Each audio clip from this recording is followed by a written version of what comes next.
नमस्कार दोस्तों। आज का जो वीडियो है वो हम समर्पित कर रहे हैं छात्रों को।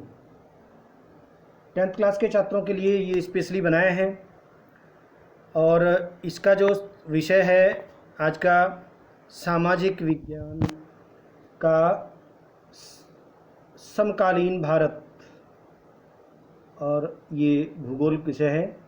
इसका पहला अध्याय है संसाधन एवं विकास। इसी संबंध में बात करेंगे आज। तो चलिए आगे बढ़ते हैं।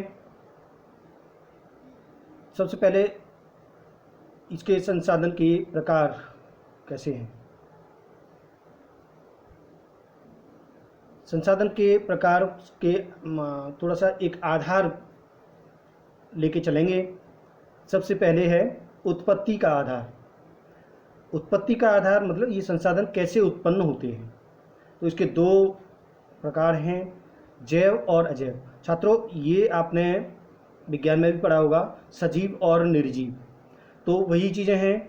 सजीव मतलब जो जिसमें जीव हैं, उनसे जो संसाधन बनते हैं, जैसे प्राणी जगत, जितने भी प्राणी हैं और वनस्पति। प्राणी में नभचर, थलचर, जलचर या उभयचर, ये सारी प्राणी आएंगे। मनुष्य तो है ही, मनुष्य बहुत बड़ा संसाधन है, मानव संसाधन पढ़ेंगे अलग से। तो ये सारे जैव संसाधन में आएंगे। समझ लीजिए, जितने भी जीव हैं वो सारे जैव संसाधन के अंतर्गत आएंगे, किसी भी प्रकार का जीव हो। क्लियर है।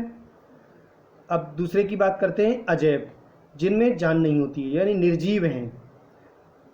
जैसे ज़मीन है, भूमि, चट्टानें हैं, किसी भी तरह की ज़मीन है, कृषि योग्य ज़मीन है, चाहे चट्टानें हैं, चाहे खदान है, खनिज हैं, ये ज़मीन से निकलने वाले हैं, या जो हमें हवा से मिल रही हैं, सारी जो ज़मीन से मिल रही धातुएं, सब चीज़ें जो निर्जीव हैं और हमारे लिए उपयोगी हैं, वो सारे अजैव संसाधन में आएंगे।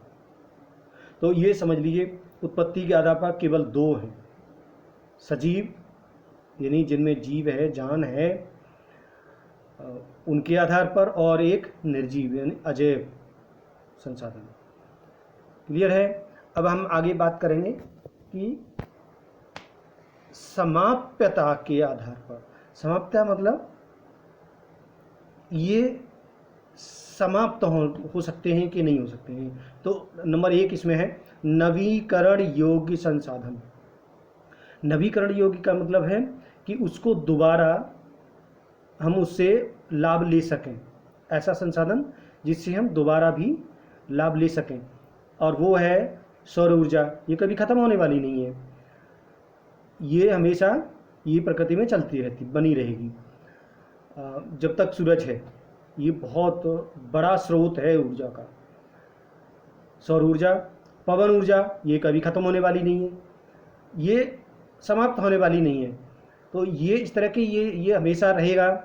जल है, तो कौन कौन से हो गए, सौर ऊर्जा से, पवन यानी हवाओं से, और जल से, ये कभी ख़त्म होने वाले नहीं हैं, या ये यूँ कहें ये नवीकरण योग्य संसाधन है।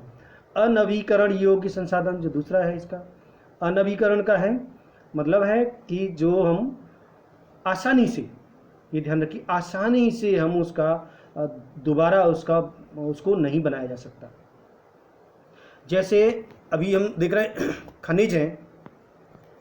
हालांकि एक चीज़ है कि खनिज जो हैं वो बनते हैं, प्राकृतिक रूप से बनते हैं, लेकिन इसमें समय बहुत लगता है। इसी तरह से जीवाश्म ईंधन है, वो भी इसमें बहुत समय लगता है। तो इसको अनवीकरण की श्रेणी में रखा गया है। यानी हम ऐसे नहीं है कि आज उसको बनाएं और कल उसका प्रयोग कर लें, ऐसा नहीं है, लाखों वर्ष लग जाते हैं इसमें।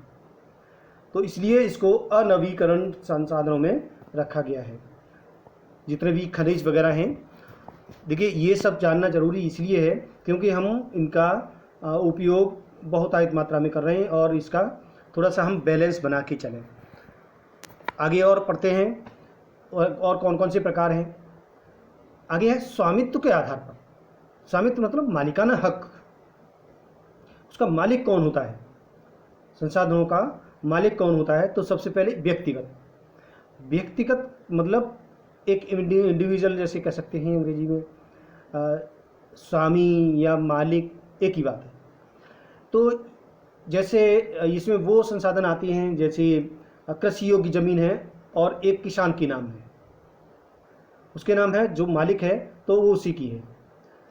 घर है या किसी का बाग है, कुआं है, किसी की पर्सनल व्यक्तिगत गाड़ी घोड़ा है, ये सारी चीज़ें अपनी अपनी इंडिविजुअल की होती हैं, ये व्यक्ति की होती हैं। एक व्यक्ति का जितना भी संसाधन है उसके नाम है, उसने अपने आप जुटाया है या सरकार से अपने नाम कराया है किसी आधार पर। जैसे सरकार से पट्टा दे दिया जाता है तो वो उसका हो गया, तो उसका मालिक वो खुद हो गया व्यक्ति। तो ये हो गया स्वामित्व के आधार पर व्यक्तिगत संसाधन। व्यक्ति विशेष का मालिक है, व्यक्ति विशेष मालिक है उस संसाधन का। जैसे एक कंपनी लगा ली है तो कंपनी का मालिक है वो, उसमें जितने भी संसाधन हैं वो सब उस मालिक के हैं। तो ये किसमें आएगा? व्यक्तिगत संसाधन में। आगे सामुदायिक संसाधन। सामुदायिक मतलब एक ग्रुप का, ग्रुप का मतलब समुदाय का। यहाँ एक चीज़ और क्लियर करना होगा, जैसे इसमें एक उदाहरण देखते चलते हैं। गांव में जो पशुओं को चराने की जो चरागाह होते हैं, जो सरकारी जगह है, शमशान के लिए भूमि होती है, तालाब के लिए होती है, फिर खाद के लिए गड्ढे होते हैं, ज़मीन अलग से पड़ी होती है। जो सार्वजनिक ज़मीन पड़ी होती है, सार्वजनिक, अभी शहरों में बात करें तो सार्वजनिक पार्क हैं या खेल के मैदान हैं, सरकारी स्कूल हैं। ये ध्यान रखिए, यहाँ पर सरकारी स्कूल या सरकारी अस्पताल, ये यहाँ इसके आधार पर जो हम बात कर रहे हैं सामुदायिक में, वो आएंगे जो नीचे गांव लेवल के, शहर लेवल के या राज्य लेवल के, केंद्र लेवल के नहीं है। इसमें हम बात करेंगे जो हमारी जो व्यवस्था है, शासन व्यवस्था है, वो त्रिस्तरीय है, केंद्र, राज्य और स्थानीय स्तर। तो केंद्र को छोड़कर दोनों नीचे वाली, राज्य और स्थानीय वाली, स्थानीय में फिर दो हैं, ग्रामीण और शहरी। तो ग्रामीण शहरी दोनों और राज्य स्तर का। तो राज्य की जो भी संपत्ति है वो इस ग्रुप में आएगी, सामुदायिक संसाधन में।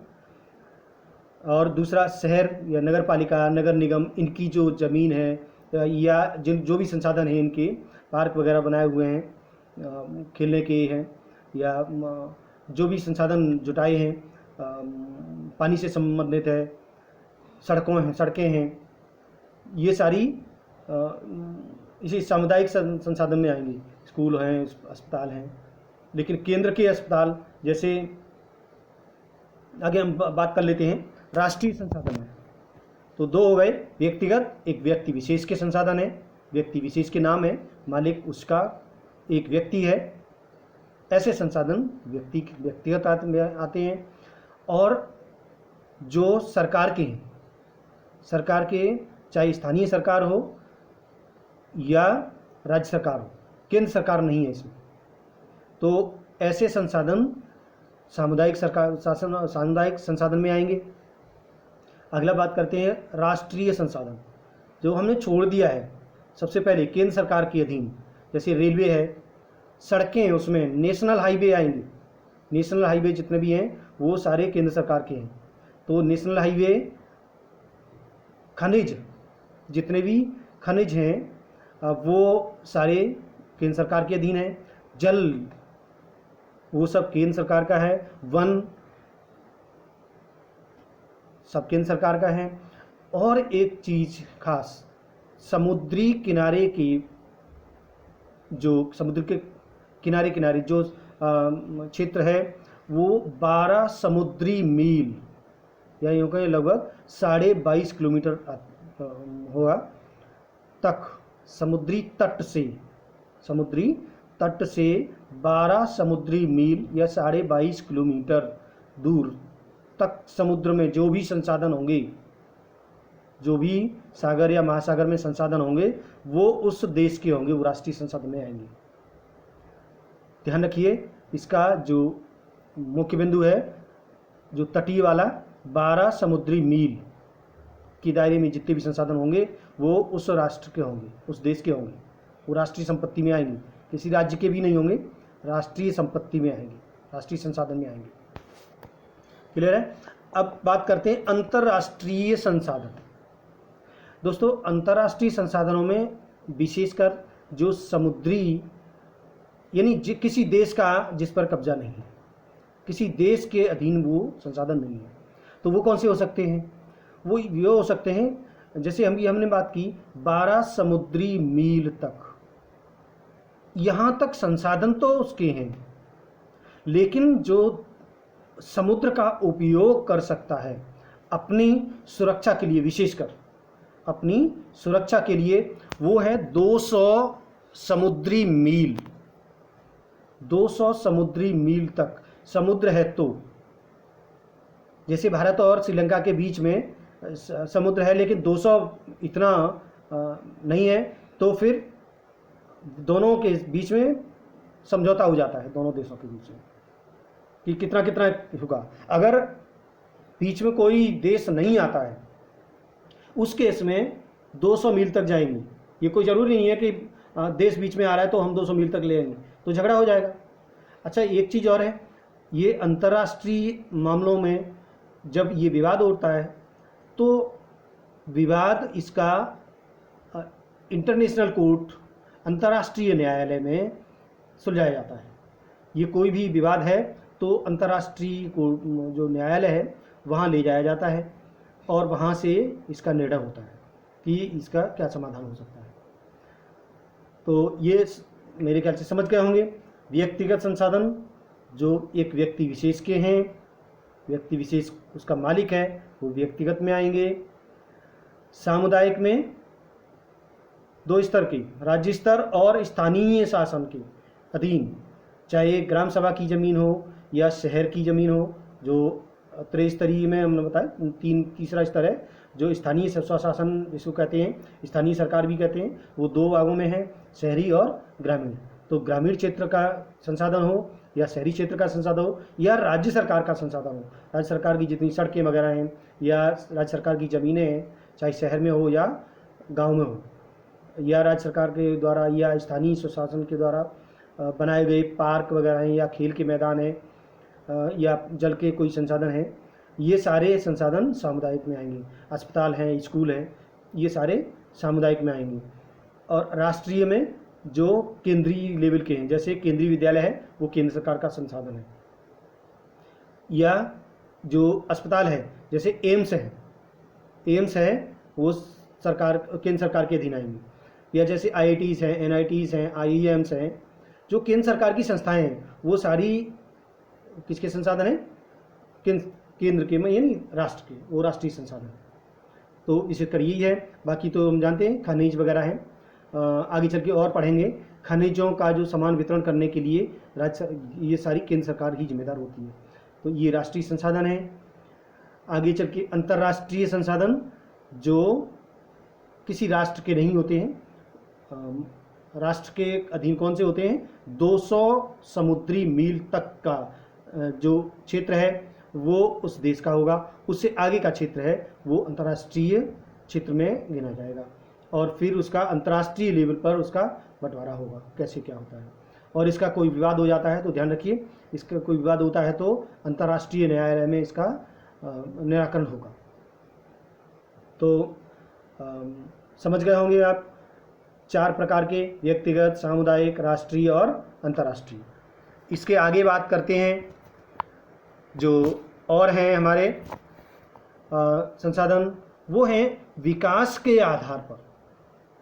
विकास के आधार पर मतलब उनका विकास कितना हुआ है, हम जो जिनका उपयोग कर रहे हैं, उपभोग कर रहे हैं, वो कैसे क्या है। तो सबसे पहले है संभावी संसाधन, जिनकी संभावनाएं बहुत ज़्यादा हैं, लेकिन अभी तक हमने उनका उपयोग पूर्ण बड़े रूप में हमने अभी शुरू नहीं किया है। या तो वो महंगे पड़ रहे हैं, या हमारे पास इतनी तकनीक हमने विकास नहीं किया है उसका, लेकिन उसकी संभावनाएं अपार हैं, तो उसको संभावी संसाधन में रखा गया है।